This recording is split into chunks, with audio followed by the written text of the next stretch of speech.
Dear viewers, welcome to this splendid family comedy. The Kitty Lee calls a call with Charlie to plan a turnaround when Finn barges in again. Finn calmly says he has important matters to discuss with his wife. Kitty, nervous, looks at her once gentle husband. Finn asks if she knows Plum Mansion, a place that inspires fear. The drama is playing out there and he needs her support to aid the Chinese doctors. It's absurd, she thinks he's crazy to propose this adventure. Don't believe me? I'm just trying to talk about our marriage. I call you Charles Townsend. Kitty tries to huff up Sluncy Sedilla, but Finn, like a detective, uncovers everything. Kitty sees hidings futile and shockingly admits loving another. Guilt-free. She wants a peaceful exit from this drama. Finn, on the other hand, doesn't shout or scold her for dishonesty, looking like a victim caught off guard. Kitty absurdly insists her affairs true love and kiss two options. Either your love marries you immediately or let's go to that epidemic zone for a live chat. Confident Kitty thinks she and Charlie are a sure thing. But when she says Finn will let her go, Charlie replies, "Sorry, I haven't interacted enough with your wallet."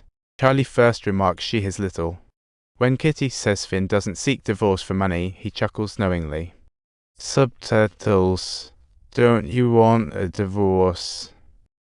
He smiles slightly, and Kitty thinks to herself, no, this is definitely not the future I've been dreaming of.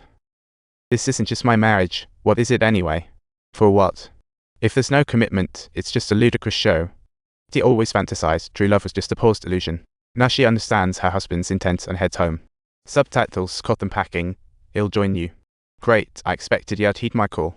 The duo embarks on their long trek to the epidemic zone. Kitty drags her luggage like a pilgrim on a suffering journey. Villagers carry them into the village in a sedan.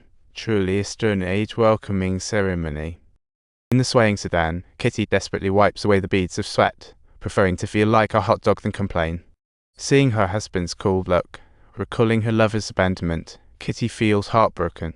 On their way, they come across a funeral procession bearing a coffin. Kitty sees it and freaks out, quickly turning to escape. Eventually, they come to a halt in front of an old, dilapidated house that is in a complete mess, just like a scene taken directly out of a haunted house. As night falls, a British gentleman comes to greet them. While Kitty and Finn pretend to be civil, the man keenly sees through their act.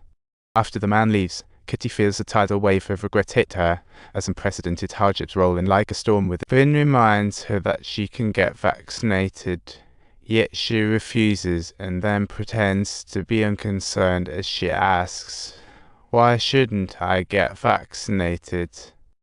Kitty stays silent throughout the entire night, with insomnia turning into her new companion. At dawn, drums wail. Kitty covers her ears to escape. The next morning, she spots her husband chatting with an officer in the yard, his expression serious and words controlled. Looks like he hasn't forgotten to arrange protection for her. Yet Kitty views this as her husband's surveillance. Wanting to flee the garden, Charlie's still her first thought.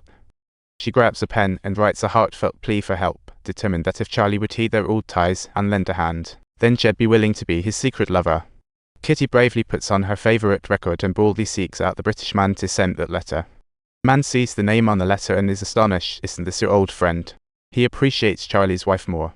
Kitty looks utterly. He bluntly tells Kitty, and she goes still as a statue, though a storm rages within her.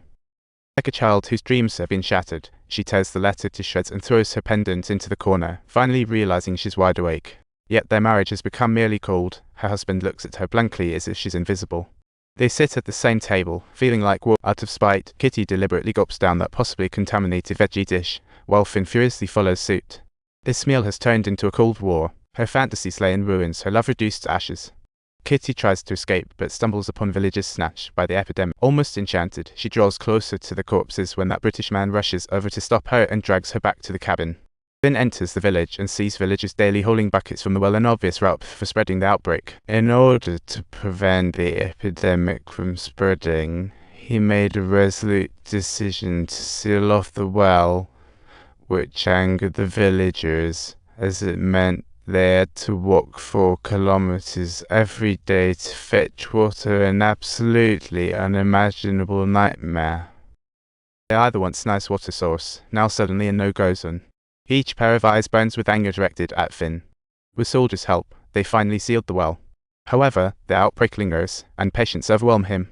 Helplessness wells up inside him. The assistant suggests drinking to relax. Drunk, Finn finally truly notices Kitty's life. She tells Kitty that the monastery is free of suspicious outbreaks, and if she wants to be useful, she can go there and make a difference. The next day, Kitty follows Finn's advice and heads to the monastery, and on the way, she sees the pitiful state of the village, feeling as if she stepped into a disaster movie. There are clusters of orphans and pale souls, all bearing the torment inflicted by the epidemic, casting a shadow over everyone.